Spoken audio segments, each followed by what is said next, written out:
Vamos a buscar en el Antiguo Testamento, en el capítulo 16 del libro de Levíticos, el tercer libro de la Biblia, Génesis, Éxodo y Levítico.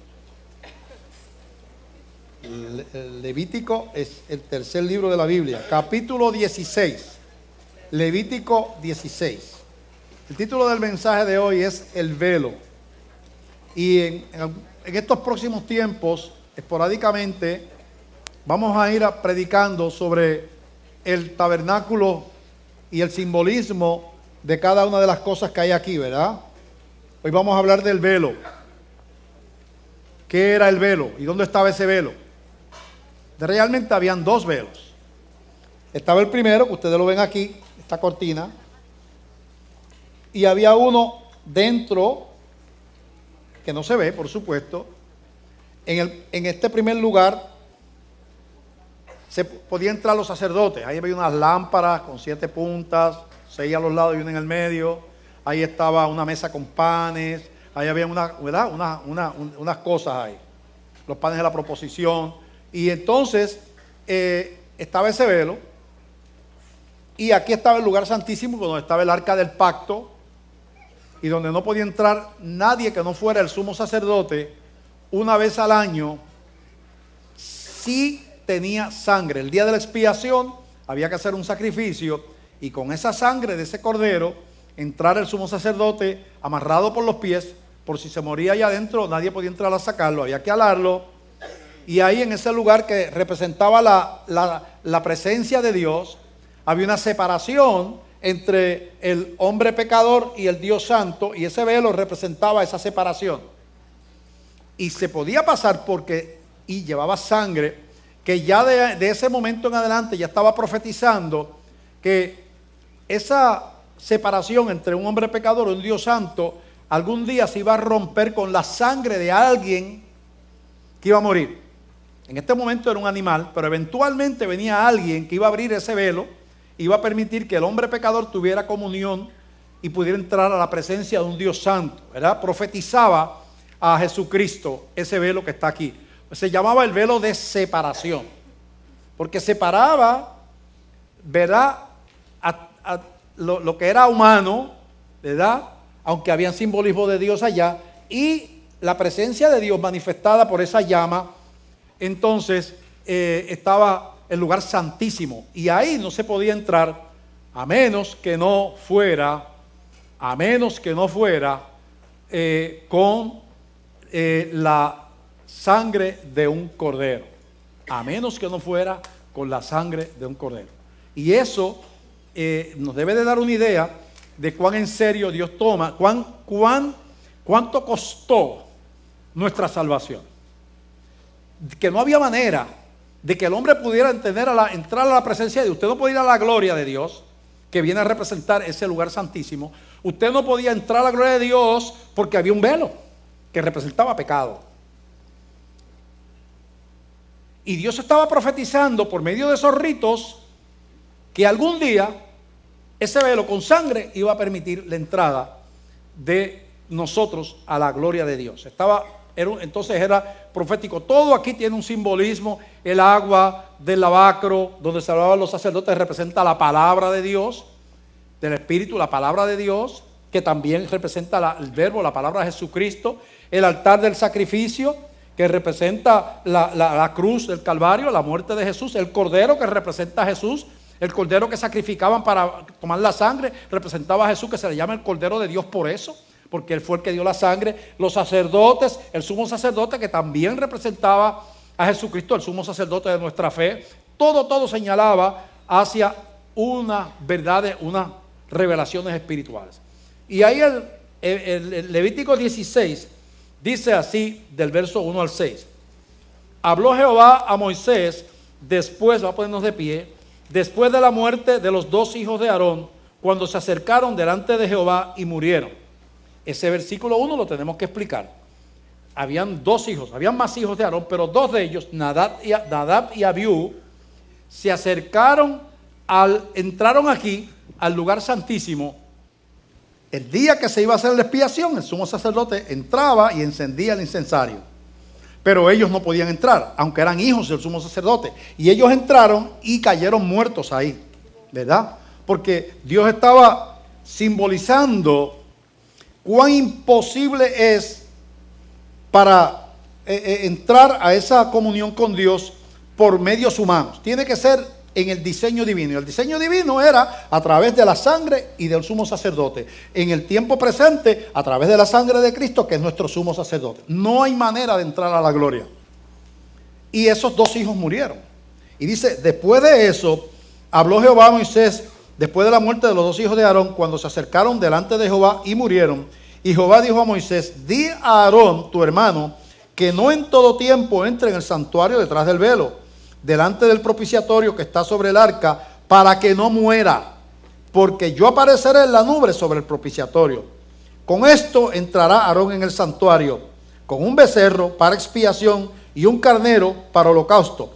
Se vestirá la túnica santa de lino, y sobre su cuerpo tendrá calzoncillos de lino, y se ceñirá el cinto de lino, y con la mitra de lino se cubrirá. Son las santas vestiduras, con ellas se ha de vestir después de lavar su cuerpo con agua. Fíjate que entonces le dice, no, ni Aarón puede entrar ahí, excepto el día de la expiación. Y vamos a orar, pero vamos a explicar por qué la vestidura de lino un momentito. Padre, te damos gracias. Llévanos a través de esta predicación, que podamos entender, aplicar a la salvación, a la realidad del nuevo pacto, lo que se representa ese velo en el tabernáculo que estaba en el desierto para los tiempos de Moisés. En el nombre de Jesús pedimos dirección y sabiduría. Señor, gracias. Amén, amén. Pueden sentarse. Todo era de lino. Las vestiduras que se usaban en aquel tiempo básicamente venían de tres fuentes. De origen animal, eran pieles o lana. ¿Verdad? Pieles o lana. Y de origen vegetal, que era el lino. No había algodón, no se usaba el algodón. No se conocía. No se conocía la seda. Era o pieles o lana, o pelo de animal, o lino.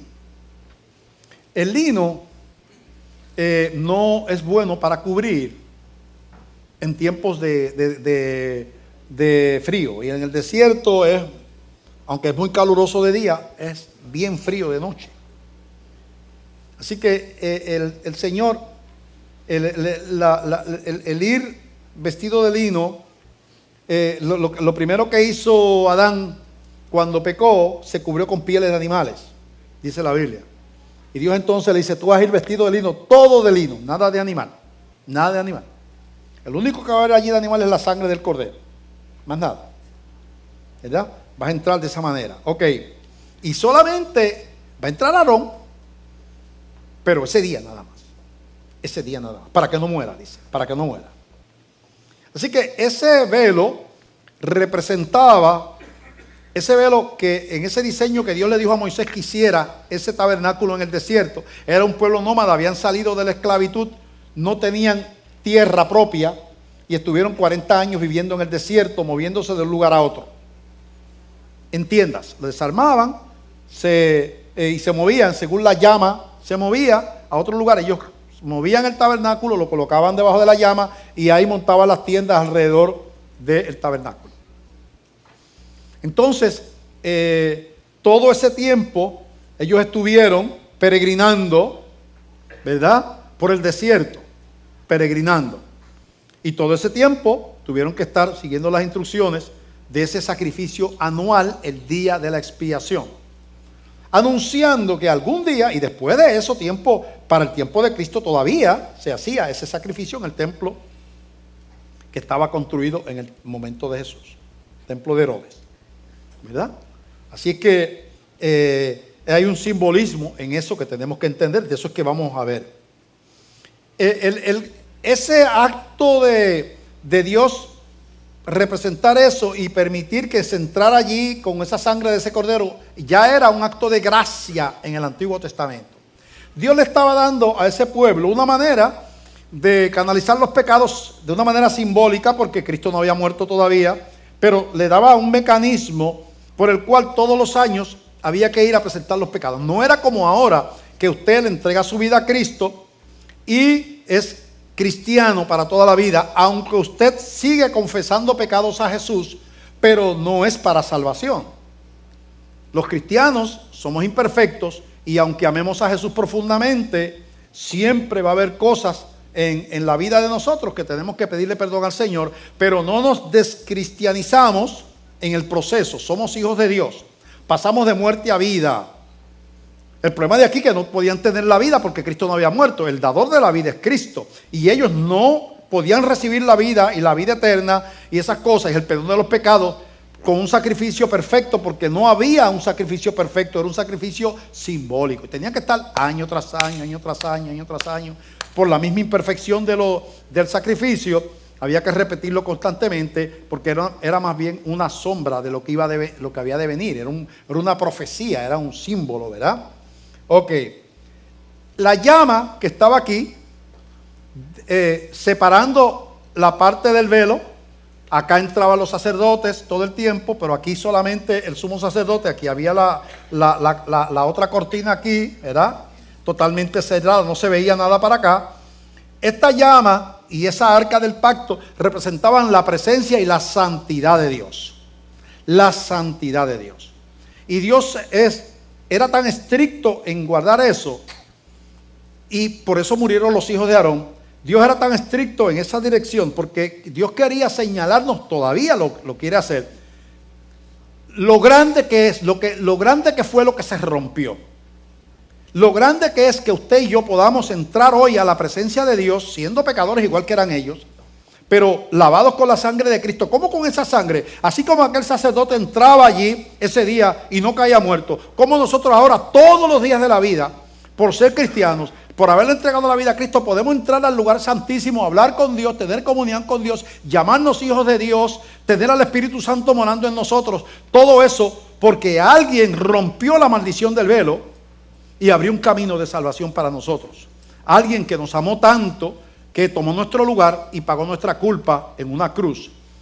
Cosa que acabamos de nosotros representar y celebrar, ¿verdad? En la cena del Señor que acabamos de tener. Así que esa llama es la presencia de Dios manifiesta entre los hombres, entre el pueblo de Dios, ¿verdad?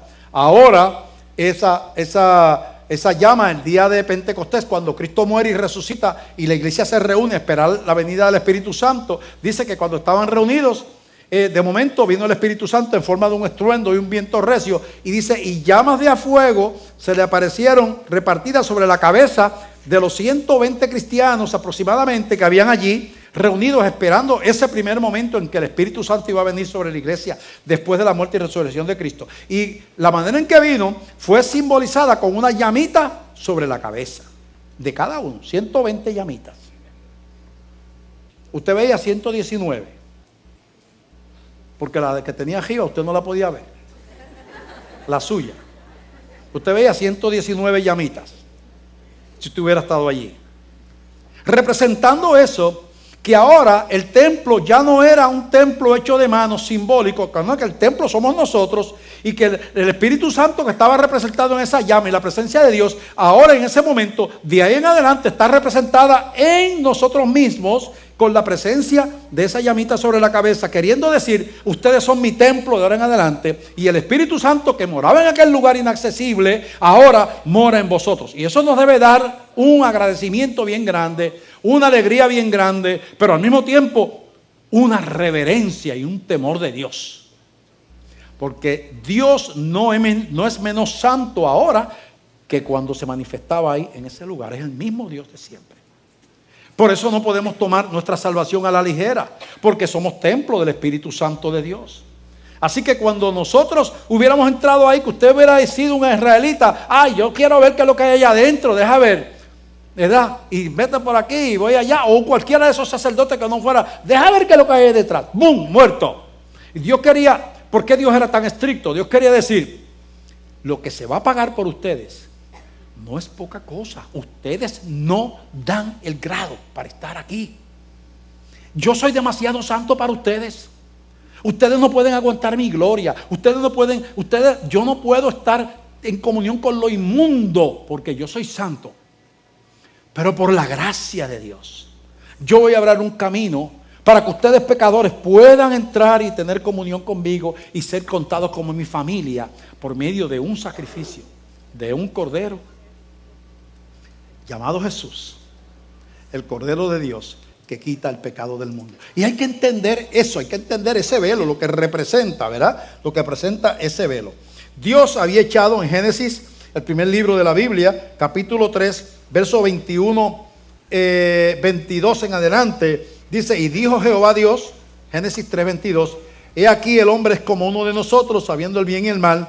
Ahora pues que no alargue su mano y tome también el árbol de la vida y coma y viva para siempre. Y lo sacó Jehová del huerto del Edén para que labrase la tierra de que fue tomado. Dios expulsó, se rompió la comunión con Dios por medio del pecado. Y Dios dijo: fuera, no puedes, el árbol de la vida, no puedes, ya no es para ti, tú no tienes acceso, tú estás muerto espiritualmente. Se rompió la comunión con nosotros. Pero en ese mismo capítulo 3, en esos mismos capítulos, Dios le dice a Satanás: mira, de la simiente de la mujer, descendiente de esta raza humana, va a venir uno que te va a pisar la cabeza.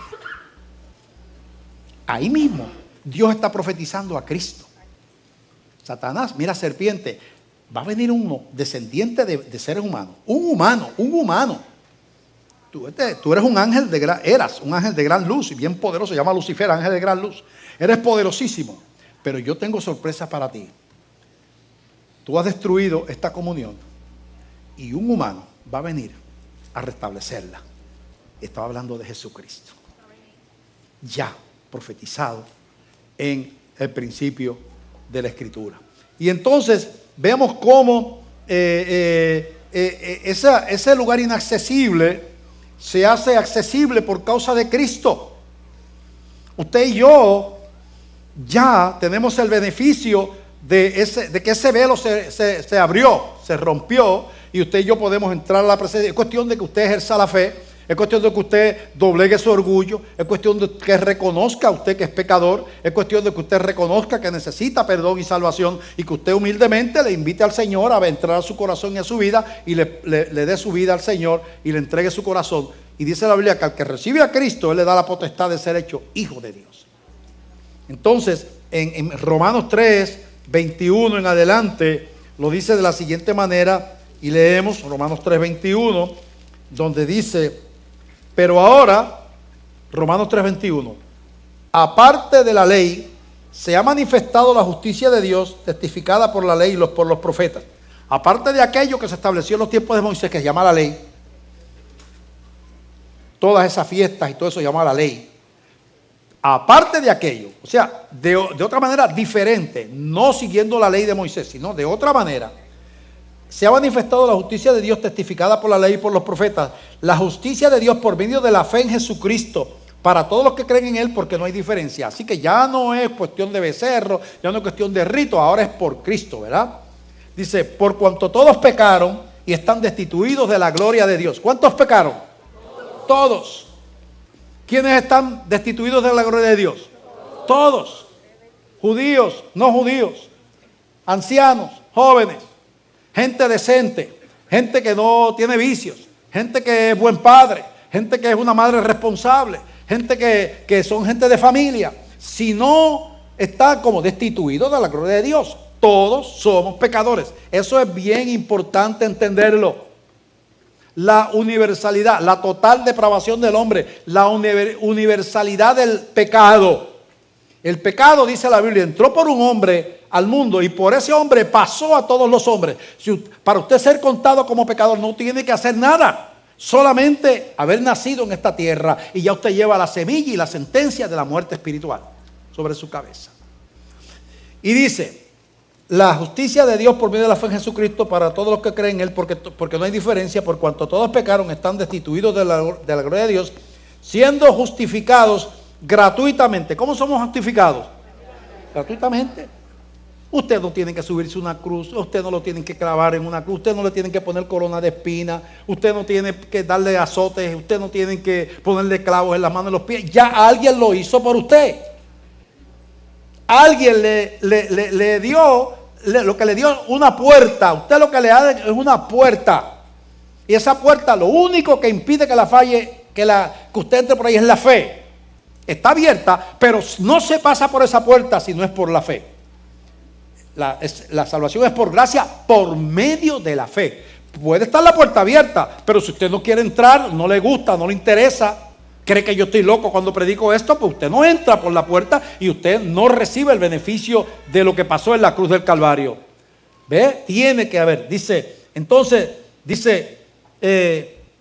por cuanto todos pecaron están destituidos de la gloria de Dios, siendo justificados gratuitamente por su gracia, mediante la redención que es en Cristo Jesús. La palabra redención, que viene de redimir, es pagar algo, sacar algo que estaba cautivo, preso, algo que se había perdido. Cuando usted redime una prenda en una casa de empeño, ¿qué es redimir la prenda? El reloj, ¿qué es redimirlo? Usted lo llevó y lo perdió. Ahora está en manos del dueño de la casa de empeño, porque usted necesitaba un dinero y le perdió el reloj. Usted quiere recobrar el reloj, usted tiene que redimirlo. Si usted le dieron $60 por el reloj, pero el reloj valía 400, pero usted necesitaba dinero, usted tomó los $60, usted tiene que, le dice el de la prenda, mira, me lo empeñas en 60, pero para sacarlo necesitas 80. Entonces usted lleva $80 y redime el reloj, lo recobra, lo rescata de la prisión que estaba allí en aquella casa de empeño, ¿verdad? Entonces que somos redimidos, la redención que es en Cristo Jesús. Estábamos lo que habíamos perdido cuando nos pusimos esclavos de Satanás, bajo la potestad del príncipe de las tinieblas.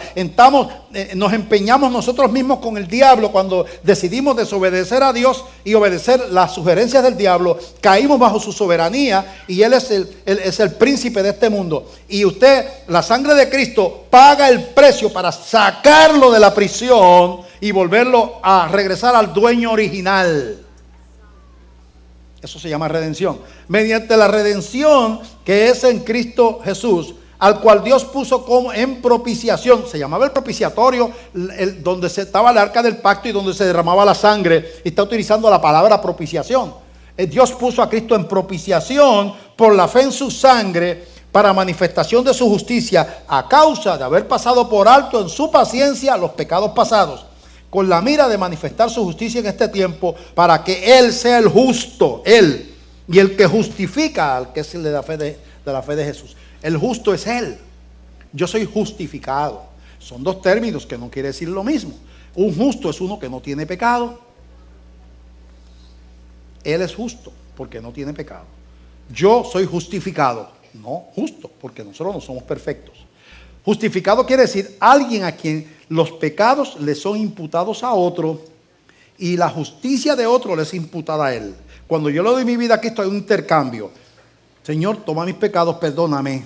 Y el Señor me dice, yo te doy mi justicia y te doy a mi Espíritu Santo y te marco como mi propiedad. Hicimos un intercambio, se llama justificación. Yo recibo la posición de hijo de Dios.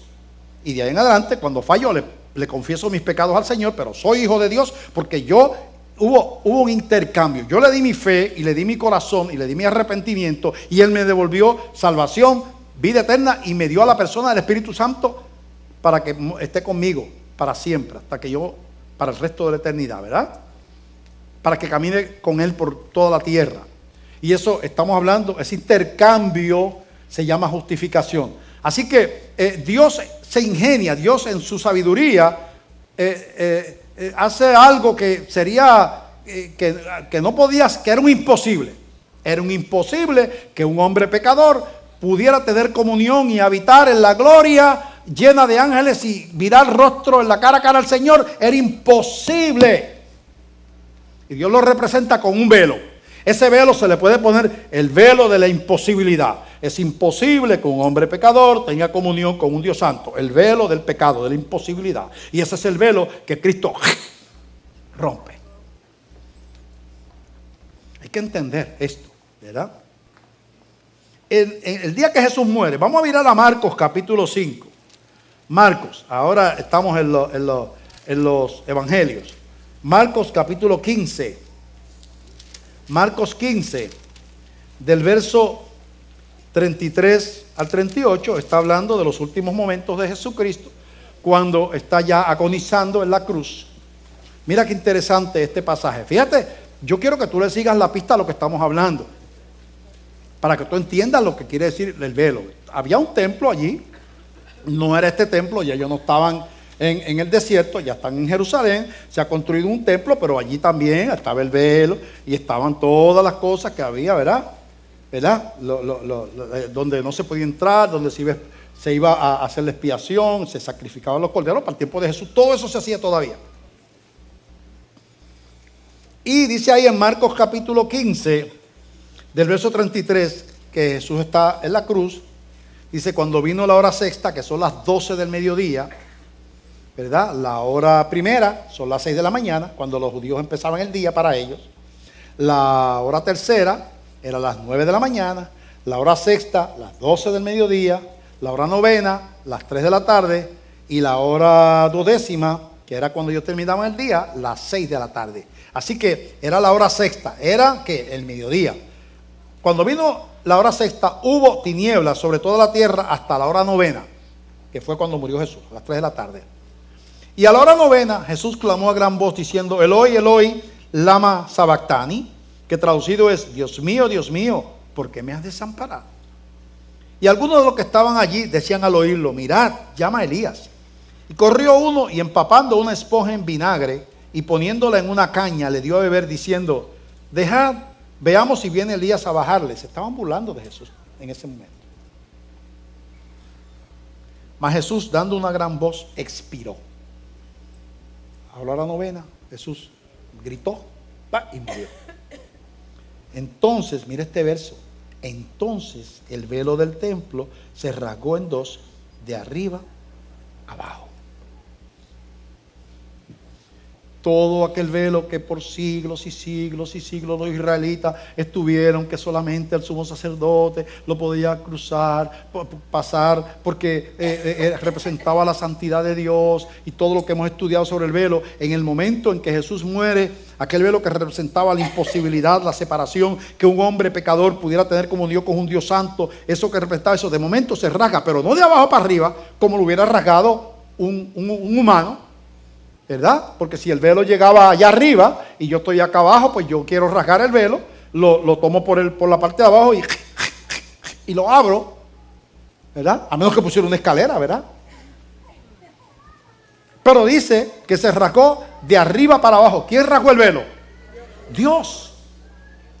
Dios estaba diciendo la imposibilidad de que con esta muerte, con esta sangre derramada, la imposibilidad de que los seres humanos pecadores pudieran tener comunión y entrar al lugar santísimo y llegar a la presencia de Dios se acaba de romper, porque el Cordero de Dios verdadero, no lo simbólico, el que iba a pagar la entrada, el que iba a abrir el camino hacia el lugar santísimo, acaba de morir y se rompió el velo.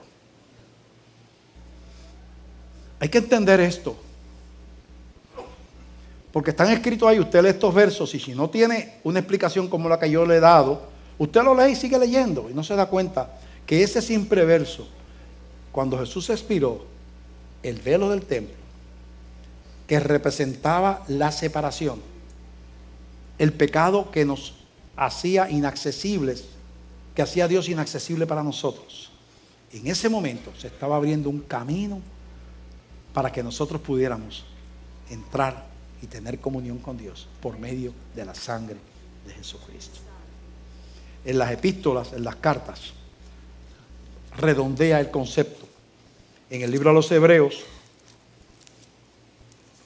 ya en el 8 o 9 libros antes de terminar la Biblia, en el libro a los Hebreos, capítulo 9, del verso 1 en adelante, empieza a hablarnos de esa ceremonia que hacían los judíos y compararla, la cuestión de matar los corderos y una vez al año entrar el sumo sacerdote con la sangre, compararlo con la muerte de Cristo. Es como si ese capítulo 9 del 1 en adelante es como si es un resumen escrito en la Biblia de lo que yo he dicho hoy, pero dicho por el escritor de Hebreo. Es un resumen. Mira a ver si es verdad o no es verdad. Capítulo 9 dice: ahora bien, aún el primer pacto, está hablando antes de Cristo, ¿verdad? Ese es el primer pacto. Tenía ordenanzas de culto y un santuario terrenal. Un santuario terrenal, eso era en la tierra, eso era simbólico, ¿verdad? Porque el tabernáculo estaba dispuesto así. En la primera parte, llamada el lugar santo, estaban el candelabro, la mesa y los panes de la proposición. Estamos diciendo que era la primera parte donde se podía entrar, ¿verdad? Los sacerdotes, ¿verdad?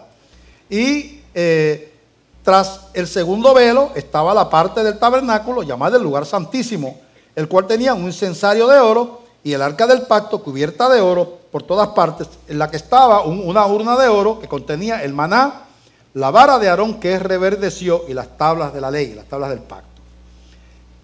Y sobre ella, sobre ese propiciatorio en el lugar santísimo, los querubines de gloria que cubrían el propiciatorio, de las cuales cosas no se puede ahora hablar en detalle. Y así dispuestas estas cosas en la primera parte del tabernáculo, o sea, antes del velo, entran los sacerdotes continuamente para cumplir los oficios de culto. Ahí se podía entrar los sacerdotes. Pero en la segunda parte, solo el sumo sacerdote una vez al año, no sin sangre, la cual ofrece por sí mismo y por los pecados de ignorancia del pueblo, por él también, porque él era pecador también, dando el Espíritu Santo a entender con esto que aún no se había manifestado el camino al lugar santísimo. O sea, aún no había muerto Cristo y por eso tenían que hacer esta ceremonia. Entre tanto que la primera parte del tabernáculo estuviese en pie. O sea, mientras estuviera sin romperse el velo, había que usar el símbolo, ¿verdad? Lo cual es símbolo para el tiempo presente, según el cual se presentan ofrendas y sacrificios que no pueden hacer perfecto en cuanto a la conciencia al que practique ese culto. Todavía para el tiempo de que se escribió Hebreo, estaban haciendo los sacrificios de la manera antigua, ¿verdad? Dice, pero eso no tiene poder para que la gente reciba perdón. Es un símbolo, ya que consiste solo de comidas, bebidas, diversas abluciones y ordenanzas acerca de la carne, impuestas hasta el tiempo de reformar las cosas. Pero estando ya presente Cristo, sumo sacerdote de los bienes venideros, por el más amplio y más perfecto tabernáculo no hecho de manos, es decir, no de esta creación, y no por la sangre de machos cabríos, de animales, ni de becerro, ¿verdad? Sino por su propia sangre, entró una vez y para siempre en el lugar santísimo, habiendo obtenido eterna redención. Porque si la sangre de los toros y los machos cabríos y la ceniza de la becerra, rociadas a los inmundos, santifican para la purificación de la carne, cuánto más la sangre de Cristo, el cual mediante el Espíritu eterno se ofreció a sí mismo sin mancha a Dios, limpiará vuestras conciencias de obras muertas para que sirváis al Dios vivo. Así que por eso Jesús es mediador de un nuevo pacto, para que interviniendo muerte para la remisión de las transgresiones, de los pecados que había bajo el primer pacto, los llamados reciban la promesa de la herencia eterna. En el capítulo 10, del 15 en adelante, 10:15, y nos atestigua lo mismo el Espíritu Santo, porque después de haber dicho, este es el pacto que haré con ellos, después de aquellos días, dice el Señor, pondré mis leyes en sus corazones y en sus mentes las escribiré, y añade, y nunca más me acordaré de sus pecados y transgresiones. Pues donde hay remisión de estos pecados, no hay más ofrenda por el pecado. Así que, hermanos, teniendo libertad para entrar en el lugar santísimo por la sangre de Jesucristo, por el camino nuevo y vivo que Él nos abrió a través del velo, esto es de su carne, y teniendo un gran sacerdote sobre la casa de Dios, que es Jesús, ¿verdad? Acerquémonos con corazón sincero, en plena certidumbre de fe, purificando los corazones de mala conciencia y lavando los cuerpos con agua pura. Mantengamos firme sin fluctuar la profesión de nuestra esperanza, porque fiel es el que prometió. Entonces está haciendo una comparación. Como era antes, como era ahora, que representaba aquello simbólico de animales que no tenían poder para quitar el pecado, y que representa la sangre de Cristo que nos da eterna redención. Y nosotros entonces estamos bajo el nuevo pacto, el pacto de la gracia, el pacto que está fundado en un sacrificio, está fundado en Jesús. Es Jesús el que me da la salvación, es su sacrificio el que me abre la puerta, es el sacrificio el que abrió el camino, es la fe y la entrega de mi corazón a Él lo que me da la vida eterna. Es un pacto de gracia, quiere decir que algo que se recibe, que usted no lo puede fabricar. Usted puede cuidar enfermos 14 horas y no es salvo. Usted puede nunca tocar nada de licor ni nada, ser un hombre responsable, buen padre, buen esposo, buen hijo, y usted no es salvo. Dios no tiene caminos alternos, porque esa persona que es decente es pecadora, aunque es decente. Hay gente decente en la tierra, que son buenos ciudadanos, pero siguen siendo también pecadores. Eso es lo que tenemos que entender. Todos necesitamos proceder al arrepentimiento. Nadie es lo suficientemente santo sin Cristo para presentarse delante de Dios y decir: Señor, aquí vengo yo, porque yo soy como tú, yo no estoy pecador, yo soy perfecto igual que tú y yo me merezco estar aquí contigo. Eso es una ofensa. Dice la Biblia, el que dice que no tiene pecado, le dice mentiroso a Dios. Porque Dios dice que tú eres pecador. Si tú dices que no tienes pecado, tú le dices: Dios, tú eres un mentiroso, porque tú dices que yo soy pecador, pero yo no me veo a mí mismo como pecador. Y hay personas que no se ven pecadores. Hay personas que usted le habla de entregar su vida a Cristo. Mire, el pastor, porque usted no le va a predicar a la gente por ahí en los puntos de drogas. Porque usted no se va a predicarle a la gente que está en la cárcel. Pero yo soy un hombre bueno, yo soy una mujer buena. A mí el que me pide un pedazo de pan yo se lo doy, y yo me quito el bocado de la boca para compartirlo con el que lo necesite. Yo no necesito un sacrificio para llegar a la gloria. Y lo más lejos que está de la salvación es la persona soberbia y altiva, que no es capaz de ver su propia condición. Puede ser religioso, puede ir al templo 12 veces al día, pero si no se quebranta y le entrega su corazón a Cristo, es un religioso inconverso. Lo único que te puede salvar es que tú le entregues tu corazón a Jesús. Todo ese dolor de la cruz no fue un deporte. Jesucristo no se estaba divirtiendo allí, ni el Padre tampoco, viendo a su Hijo como le estaban escupiendo y dándole azote. Fue una fuerte, doloroso. Fue algo fuerte, doloroso, la experiencia de la cruz. Costó mucho, pero no había otro camino para que tú pudieras ser llamado hijo de Dios. Y tú tienes que reconocer eso. Hay un sencillo versículo en Juan, capítulo 3, que es sencillo, pero no es que sea tan sencillo como parece. Porque cuando tú lo lees y tienes en mente todo lo que yo he dicho y todo lo que costó el que tú puedas ser llamado hijo de Dios, cuando tú lees esto, tú tienes que, como que dice la gente, dice: yo me quito el sombrero, o sea, yo me postro, yo me doblo delante de aquel que me amó tanto, que por encima de tanta maldad, y inclusive cuando él vino a salvarnos y le pagamos matándolo, insultándolo, escupiéndolo, o sea, ¿pero qué es eso? No le recibimos: ay, qué bueno que viniste, Señor, qué bueno salvarnos. Mira, nos rendimos a ti. Desde ahora decimos gloria a ti, Señor. Bueno, lo hicieron cuando entró a Jerusalén, pero los mismos que decían Hosana, Hosana, que al poquito tiempo estaban gritando: crucifícale, crucifícale. Porque esa es la raza humana. Jesús tuvo su época de fama, donde la gente le alababa porque sanaba a los enfermos y hacía cosas milagrosas y le multiplicó los panes y los peces y 5,000 personas comieron de eso, y toda esa gente: ay, qué bueno ira, qué tremendo, por fin llegó alguien que nos va a dar comida, hemos descubierto el welfare aquí, ahora cada vez que tengamos hambre Él nos hace comida así. Jesús no quiere estar en la lista de tu fan club. Él no quiere que tú seas parte de su fan club. A Él no le interesa que tú lo admires. Dios no interesa eso. Dios quiere ser tu Señor y tu Salvador. Que tú reconozcas ese sacrificio y reconozcas que hay un abismo que separa tu vida de la vida de un Dios santo. Y que tú sepas que ese abismo solamente tiene un puente que puede cruzarte por un lado, ese puente dice Jesucristo. No hay puentes paralelos, no hay 4 puentes para llegar allá, solamente uno: Jesús.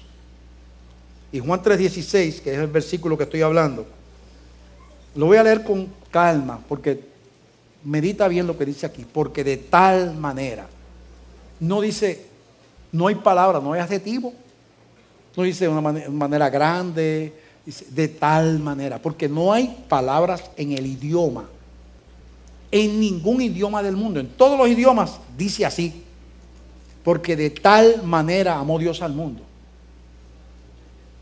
no se puede describir, que ha dado a su Hijo unigénito, no eran 20 hijos, al único, unigénito, para que todo aquel que en Él cree no se pierda, mas tenga vida eterna. De tal manera amó Dios al mundo que puso a su Hijo como cordero para abrir el velo de separación con su sangre, para que podamos tener entrada a la gloria de Dios. Dice, porque no envió Dios a su Hijo al mundo para condenar al mundo, sino para que el mundo sea salvo por él. Y ese verso 18 es bien importante. El que en él cree, este verso divide al mundo en dos. El que en él cree no es condenado, pero el que no cree ya ha sido condenado, porque no ha creído en el nombre del unigénito Hijo de Dios. Dos, se dividen en dos, los que creen y los que no creen. La palabra predicada, como yo he hecho hoy, leída de cualquier otra manera, predicada por otra persona, ¿verdad?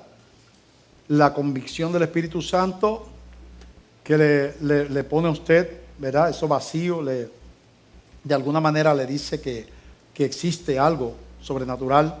A veces uno no tiene una clara revelación. Le está la misma creación, dice la Biblia, las maravillosas billones de estrellas que hay, las flores, el sol, la luna, el río, el mar, la variedad de cosas creadas, cuenta la gloria de Dios. Y Dios le está diciendo, mírame aquí, mira, te di la revelación, te di la palabra, te di a mi hijo, te di la creación, te di esto, para que tú tuvieras muchas señales de que yo existo y yo soy. Pero aún así, hay personas que no creen. Porque su corazón no es buena tierra para recibir la semilla que se trata de sembrar en ese corazón. Y nosotros los predicadores predicamos, pero no somos responsables nosotros entregamos el mensaje y de ahí se convierte en un asunto entre el Espíritu Santo y la persona. Es el Espíritu Santo el que convence de pecado, de justicia y de juicio. Así que en este momento yo he entregado a ustedes una palabra que habla sobre todo lo que simboliza ese velo, la condición nuestra, la separación, la inaccesibilidad de un Dios santo para nosotros pecadores. Les he hablado de alguien que nos amó tanto, que dio su vida para romper esa maldición y abrir un camino de salvación. Y ahora extiendo un llamado a ustedes, los que nos ven por internet, los que nos ven por televisión, a los que están aquí, yo le extiendo un llamado para que usted tome una decisión que usted hace con esta entrega de este mensaje, que hace usted con esta información. Yo le exhorto, 38 años llevo exhortando de pastor, a que usted dé su corazón, entregue su vida a Cristo, usted reconozca su pecado, usted le pida al Señor, le pida perdón y usted le pida que venga a su vida. Jesucristo dijo, el que a mí viene yo no lo echo fuera. Dijo, yo no vengo a buscar justos, sino pecadores, porque eso es lo que hay, pecadores. Justos no hay. Pero está la fe en el medio. ¿Tengo yo fe para creer en ese Jesús? ¿Tengo yo fe para creer en el poder de esa sangre para perdonarme? ¿Tengo yo fe para creer la existencia de una gloria venidera? Hasta ahí le dejo la pregunta, pero entonces ahora me toca confrontar, ¿verdad?, con un llamado, preguntando si hay alguna persona aquí en este lugar que le entrega su vida a Cristo en este momento, públicamente levantando su mano. La decisión más importante que usted puede tomar en esta vida es pasar de muerte a vida. Es la más importante. No es trabajar, no es criar hijos, no es estudiar, no es comprar una casa. Lo más importante que usted puede hacer en este mundo mientras usted esté vivo es salvar su alma. Porque mire, la casa no se la puede llevar, el dinero tampoco, los autos tampoco. Los seres queridos no lo pueden salvar. Ni su mamá lo puede salvar, ni su hijo, ni su esposo, ni su esposa. El único que puede salvar es Cristo. Y usted tiene por delante millones de años en el infierno o en la gloria. Así que esa decisión divide, como dice, el que en él cree no es condenado, pero el que no cree ya ha sido condenado. Usted está haciendo una elección. No haciendo una elección, usted está haciendo una elección. Cuando usted le dice que no a Jesús, usted se queda como está. No tiene que decir, no, yo quiero adorar al diablo. No. Usted le puede caer malísimo al diablo, Pero si no hace una elección, está haciendo una elección, porque está quedándose donde usted está. Ya usted, para estar bajo la potestad de las tinieblas, no tiene que hacer nada. Ahí está usted hasta que se convierte a Cristo. Yo pregunto, ¿habrá alguien que le entrega su vida a Cristo públicamente levantando su mano aquí en este lugar? Le dice al Señor: Señor, aquí está mi vida. Yo quiero que tú me perdones. Yo te entrego mi corazón. Hay alguien que levanta su mano allí donde está. Y con esto expresa que entrega su vida, sus pecados a Cristo. La Biblia promete que si tú haces esto de corazón, tu nombre es escrito en el libro de la vida para siempre. ¿Hay alguien que tome esa decisión levantando su mano? ¿Alguien? No veo. Por allí veo un caballero. Dios te bendiga. Dios te bendiga. Dios te bendiga. Y una dama también. Dios le bendiga. A los dos que están allí. Dios les bendiga. ¿Alguien más? Dios te está llamando. No resistas el llamado del Señor. No resistas el llamado de Dios, la voz de Dios. Yo no te puedo salvar, a la iglesia bautista de Glenview tampoco. Solamente Cristo salva. Ninguna iglesia la puede salvar. Solamente Cristo salva. Con Él es que te tienes que confrontar, no conmigo. Hay alguien más que allí dice al Señor: Señor, yo he recibido tu palabra y yo quiero entregarte mi corazón en este día. Y lo hace levantando su mano allí donde está. Hay alguien más. Alguien más que tome esa decisión. ¿Hay alguien más? Vamos a terminar el llamado. Venimos en contra de todo amarre, toda ligadura que el enemigo haya puesto sobre una vida que pretenda mantenerlo atado, temeroso, inseguro, atado a algo que sea contrario a Dios. Rompemos toda cadena en el nombre de Jesús. Queremos que haya libertad para tomar decisiones. Y terminamos preguntando: ¿hay alguien que le entrega su vida a Cristo que no ha tomado esa decisión todavía? Y lo hace públicamente levantando su mano allí donde está. ¿Hay alguien que tome esa decisión en este momento? Vamos a pedirle a los caballeros y la dama que pasen por acá, porque queremos orar por ustedes. Por favor, vengan por acá. Hónrenos con su presencia acá al frente. Por favor. Sí, los dos que levantaron la mano, sí. ¿Cuántos alaban al Señor por esta vida?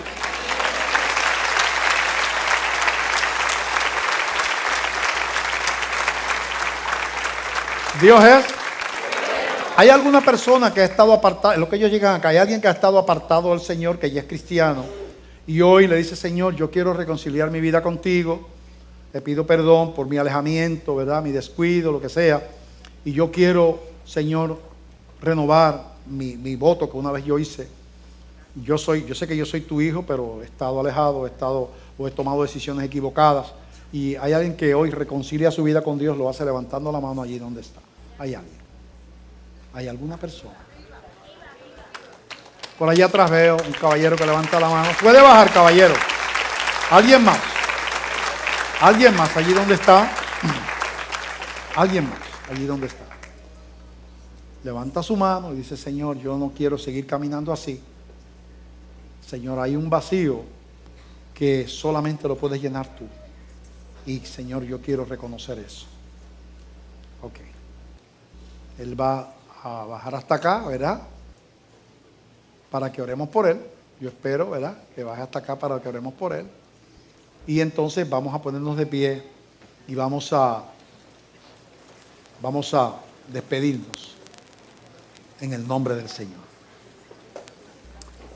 Padre, te damos gracias por tu palabra, Señor. Ahora, Dios mío, pedimos que sigamos recibiendo lo que ha comenzado aquí, que no se quede aquí, sino que tú sigas hablándonos y que nos dé curiosidad, que vayamos a la palabra a reforzar lo que hemos aprendido en el día de hoy. Te pedimos que nos lleves con paz a nuestros hogares o a donde vayamos, Señor, con la presencia, Señor, de tu Hijo Jesús en nuestro corazón. Llévanos, Señor, de tu mano en el nombre de Cristo. Amén. Que la paz de Dios sea con ustedes. Dios les bendiga. Amén. Y venimos a gozarnos con ustedes, así que póngase de pie. Vamos a cantar plena para alabar al Señor. Amén. Y esto dice así: aleluya. Aleluya. Gloria a Dios. Ajá.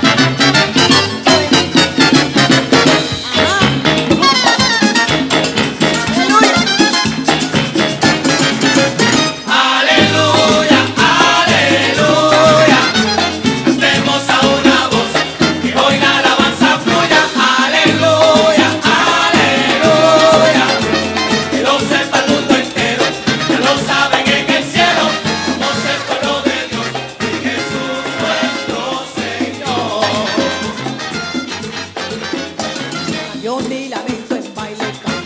mi tristeza en gozo. Mi vida ya tiene un héroe que es Jesús el poderoso. A él hoy le damos gloria por lo que hizo en la cruz, llevándose mi pecado a mi vida trajo luz. Aleluya, hermosa una voz y hoy la alabanza fluya. Aleluya, aleluya, que lo sepa el mundo entero, ya lo saben en el cielo, somos el pueblo de Dios, Jesús nuestro Señor. Con mi plena le doy gracias por lo que hizo en mi familia. En mi cárcel es el Señor, nuestra guía es la Biblia. Es una cuestión de suerte, no es que se puso en moda. ¿Quieres felicidad? A Jesús cántale ahora. Aleluya, hermosa una voz que hoy la alabanza fluya.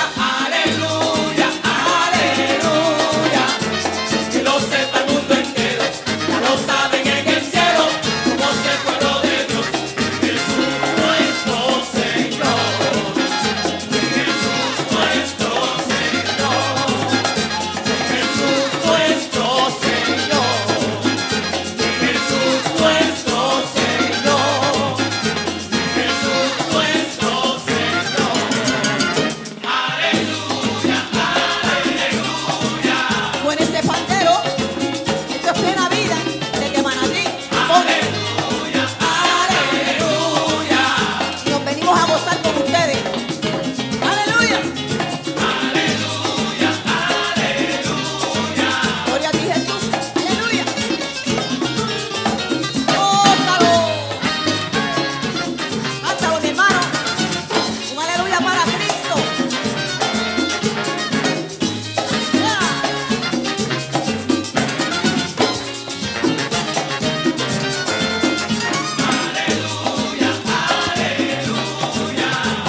Alabemos al Señor para que la tristeza huya. Ven, entrega tu alabanza para que en tu vida fluya. Con gozo le cantaremos. Venga, mi hermano, un grito de júbilo, un grito de júbilo. No es para el Señor, no es para mí, para Cristo. Aleluya. Ajá. Gracias, Señor. poderoso, misericordioso, bueno, bueno, bueno y bondadoso. A mí me levantó del fondo y llenó mi vida de su gozo. Poderoso, misericordioso, bueno, bueno, bueno y bondadoso. A mí me levantó del fondo y llenó mi vida de su gozo. Poderoso, misericordioso, bueno, bueno, bueno y bondadoso. A mí me levantó del fondo y llenó mi vida de su gozo. Eso. Mueve ese pandero. Aleluya. Yeah.